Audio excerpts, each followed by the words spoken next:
Hi, good morning. It's Wednesday, March 5th, 4:48 a.m. And this is a reflection on Lesson 63 in A Course in Miracles. The light of the world brings peace to every mind through my forgiveness. And again, I'm changing forgiveness to acceptance because it taught us that's what that word really means.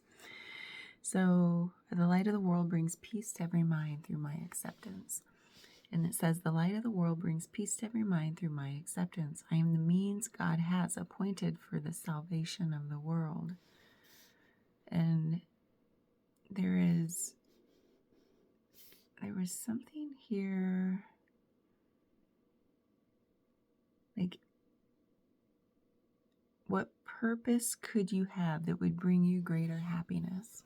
So this is another extension of the light of the world, and acceptance is my function as the light of the world, and then the light of the world brings peace to every mind through my acceptance. It's kind of weaving all these concepts together. Sorry, I'm chilly this morning.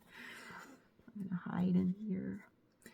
And I just thought about this idea that it's saying, like, I lost the sentence here, but basically, you are being asked to accept salvation that it may be yours to give.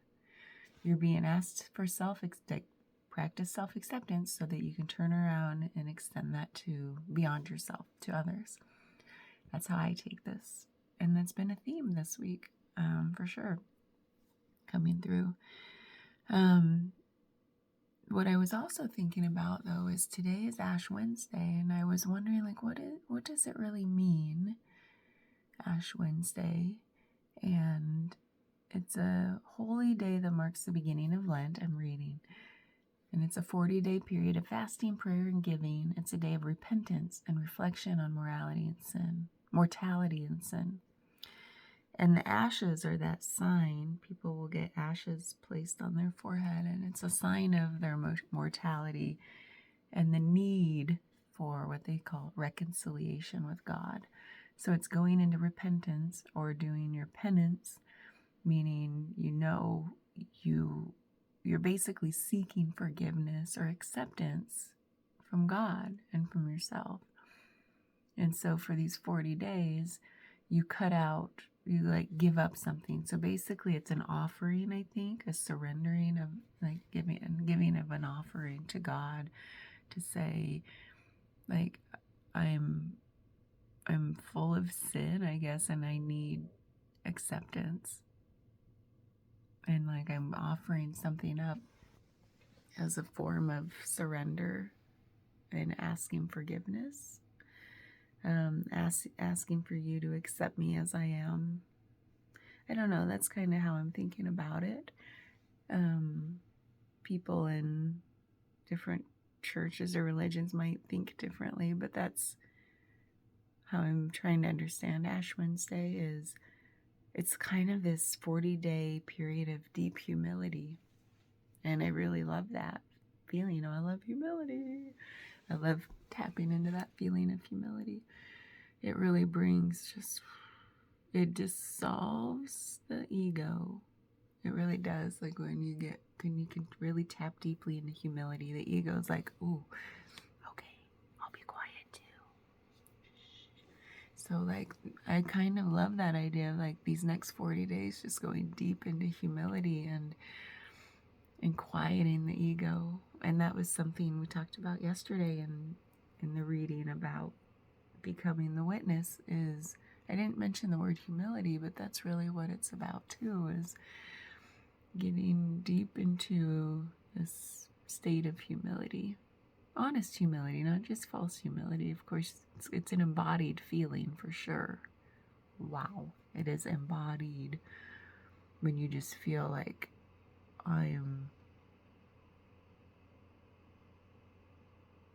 it's this weird duality of, like, I am not worthy of anything. I am such a little baby. And the duality of that is, I am such a little baby that I am the most precious thing in the world. We all are. So there's this, and I think this I am not worthy is the ego is not worthy. The ego is being like pushed down into the ground. Go to sleep. And so that the innocence of our true nature, the baby within us, that is pure and worthy beyond all else, can rise up to its rightful place in us, above the ego.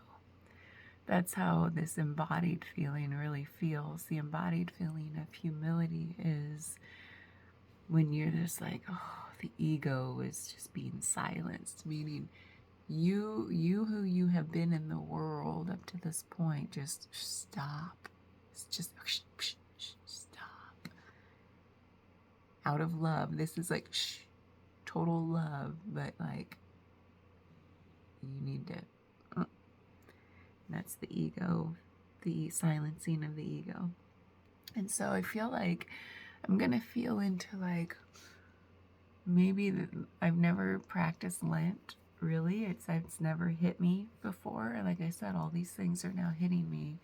Of like, what does it mean to me if I were to tap into this feeling of Lent and this need to go into humility to seek acceptance, self-acceptance, and like acceptance of my true purpose, my true nature. And so I don't know what I would give up other than the mind. All that is, that's huge. And I think that's what giving up these physical things are. Like when you give up alcohol or meat or whatever, it's like, I know I can't do this on my own through my ego. So let me do this in service of God and surrender it. It's a surrendering. So it's like not my own will. It's like this, I'm doing it because there's this also unity that's happening. I can do it with the support of all who practice this too. And it's so hard to do it through the ego. And so that's why it's a giving up, of something, I think. And so, yeah, maybe what I will do is just remind myself every day through Lent that I'm quieting the mind, I'm quieting the mind, I'm quieting the mind. I'm giving up the ego, I'm giving up the ego, I'm giving up the ego. I mean, oh my God, go big or go home, right? My first Lent. Let's just dissolve the ego, give it up for 40 days. See what happens. And the ego meaning like its incessant voice. And so I'll just try it every day, maybe like go and try to recognize. I think that's what I'll do for Lent is recognize every day when the ego is, that hamster wheel is just running and squeaking. And just maybe it starts with like that more meditative practice where I'm just pausing throughout the day. Pause. And that works well with